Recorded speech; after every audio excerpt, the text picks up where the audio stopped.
राजेश सतपुते जी, आपका ट्रेड क्या रहेगा?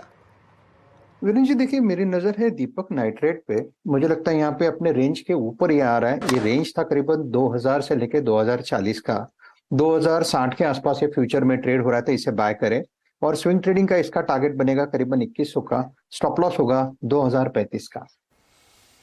ओके चलिए, तो ये इस समय दीपक नाइट्राइट ये हो गई कॉल राजेश जी की। कविता जी, आपकी ट्रेड? या सो इसी पर्टिकुलर सेक्टर में बस बनता हुआ दिख रहा है, जहां यूपीएल काफी स्ट्रांगली मूव करता हुआ दिखा है और काफी समय के बाद ये काउंटर मूव करता हुआ दिखा है। मुझे लगता है 597 वंस ये लेवल को क्रॉस करता है तो एक अच्छे मूव बनते हुए दिखेंगे।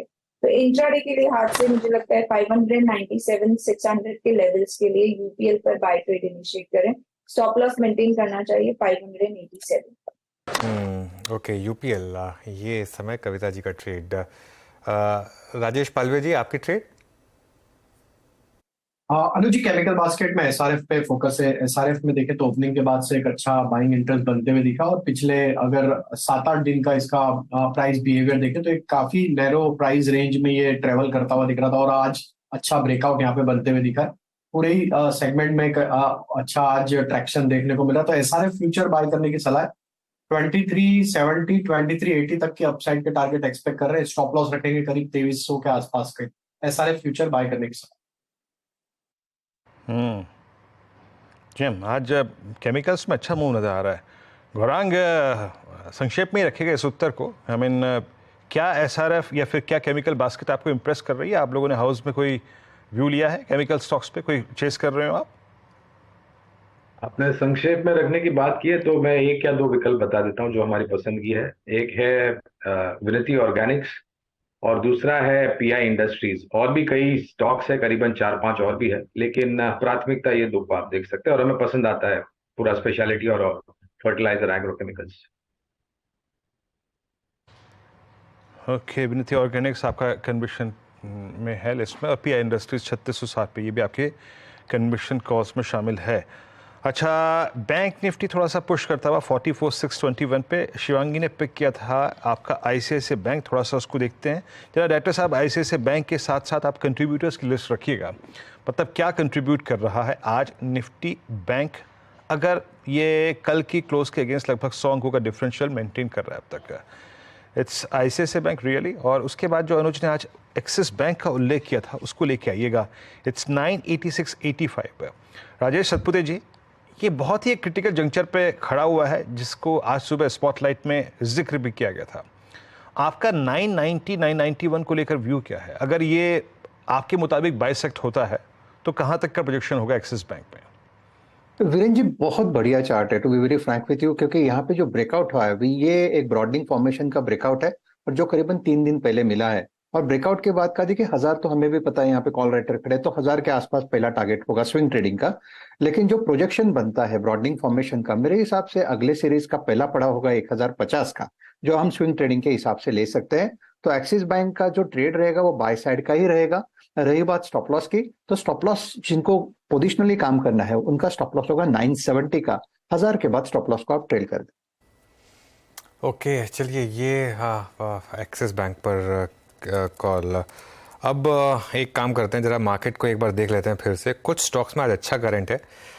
मन्नापुरम, कल भी इसकी हमने चर्चा की थी, कल वो जो न्यूज़ आई थी ईडी वाला मामला जो डिसमिस हुआ था उस पर, कल भी अच्छा ट्रैक्शन था। आज भी ये स्टॉक करीब करीब 3% ऊपर। टाटा केमिकल्स में अच्छा ब्रेकआउट है पिछले 2-3 दिन से। और यूपीएल, एक बार यूपीएल का डेली चार्ट लेकर आइए, और इतना ओवरसोल्ड है ये स्टॉक का। और आज सुबह सुबह एक ब्रोकरेज रिपोर्ट आया इस पर कविता जी ने भी एक पिक दिया, लेकिन इसका आप डेली चार्ट देखिए, बहुत ओवरसोल्ड स्टॉक है ये। और चार्ट देख लें एक बार पहले ज़रा, डेली का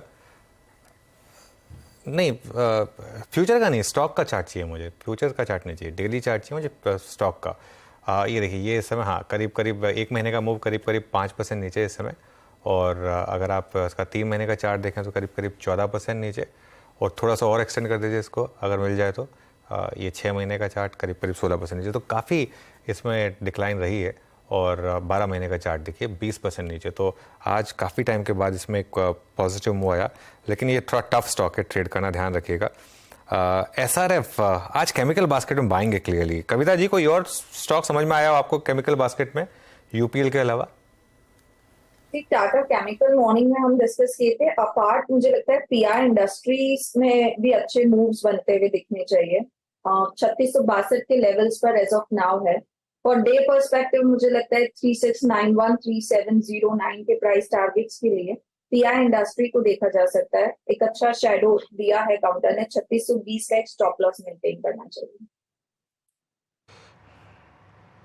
जैम आज केमिकल का लोचा सिर्फ यही चल रहा है आपकी स्क्रीन पे। PI industries, Vinati, SRF, UPL, Tata chemical, ये सबसे स्ट्रॉन्ग मूव लेके ट्रेड करते हो। Top gainer it's now Tata chemical, लगभग 3% ऊपर। और जो अभी राजेश पालवी जी ने कॉल दी थी, मैं इनफैक्ट उनको मेंशन ही कर रहा था कि अब आपका जो SRF है वो ऑलमोस्ट आप समझ लीजिएगा कि मिड जून के बाद या फिर 3rd वीक ऑफ जून के बाद above 200 day exponential moving average आके ट्रेड कर रहा है। वाकई अच्छा ट्रेड था। SRF में इटसेल्फ एक फ्लैग का ब्रेकआउट है, +2 डेमा के ऊपर आके ट्रेड करता हुआ। निफ्टी और थोड़ा सा लोअर ट्रेजेक्टरी में आता हुआ, it's now almost 19,326। That means अगर आप इंटरडे हाई से काउंट करें तो लगभग अब तक 50 पॉइंट रिट्रेस हो चुका है। बैंक निफ्टी 100 अंक ऊपर है, लेकिन अभी तक मोमेंटम को जनरेट नहीं कर पाया है। और कुछ काउंटर्स को देखते हैं। Let's bring Pidilite. मेरे स्क्रीन पे अपीयर ये स्टॉक हुआ है। एक बार चार्ट चेक ले लेते हैं इसका। पिडिलाइट क्या कर रहा है आपकी स्क्रीन पे? 2529। मेरे स्क्रीन पे क्या है चार्ट? वीकली डेली है। राजेश पालविया जी, पिडिलाइट पे आपका व्यू करीब ये 25-30, 25-40 पे इसको एक सप्लाई आती है। कोई व्यू आपका इस स्टॉक पे इस वक्त? आई थिंक विनेश जी अभी थोड़ा अवॉइड करना चाहिए 25-30, 25-40 तो 25-40 जब तक ये क्रॉस नहीं करता हमें लगता है थोड़ा सा वीकनेस रहेगी स्टॉक में। क्योंकि अगर देखें तो इसको 20 डे मूविंग एवरेज के नीचे ही ये स्टॉक अभी भी ट्रेड कर रहा है। तो स्टॉक में इनहेरेंट वीकनेस तो है, तो थोड़ा वेट करना चाहिए। 25-40 क्रॉस करेगा तो हमें इसे लॉन्ग साइड की तरफ देखेंगे। उसके बाद हमें लगता है कि एक शॉर्ट कवरिंग बनते हुए दिख सकती है। तो 25-40 का ब्रेकआउट का वेट करेंगे। अब देखिए आप, ये स्टॉक्स हमने डिस्कस किए, थोड़ा सा वक्त लेंगे अब क्योंकि थोड़ा सा बड़ा चैलेंजिंग हो रहा है। बैकफुट पे आ रहा है अनुज, वही सप्लाई जोन काम कर गया, फिर बैकफुट पे निफ्टी आता हुआ। भले ही बैंक निफ्टी और IT ठीक ठाक है, बट बिल्कुल जो सप्लाई कुछ क्रिटिकल स्टॉक फ्यूचर्स जनरेट कर रहे हैं, लग रहा है कि मतलब वो ट्रेजेक्ट्री 19,250 की हमको अगर बाय ट्रेड करना हो दोबारा मिल ही जाएगी। बिल्कुल वीरू, देखिए 19,367 टू 19,382 हमारा जोन था और आज का हाई 19,377 एग्जैक्टली वहीं खुले, वहीं पर एक सेल ट्रेड। बता दें कि मनी कंट्रोल पर दिए गए विचार एक्सपर्ट्स के अपने निजी विचार होते हैं। वेबसाइट या मैनेजमेंट इसके लिए उत्तरदायी नहीं है। यूजर्स को मनी कंट्रोल की सलाह है कि कोई भी निवेश निर्णय लेने से पहले सर्टिफाइड एक्सपर्ट की सलाह लें।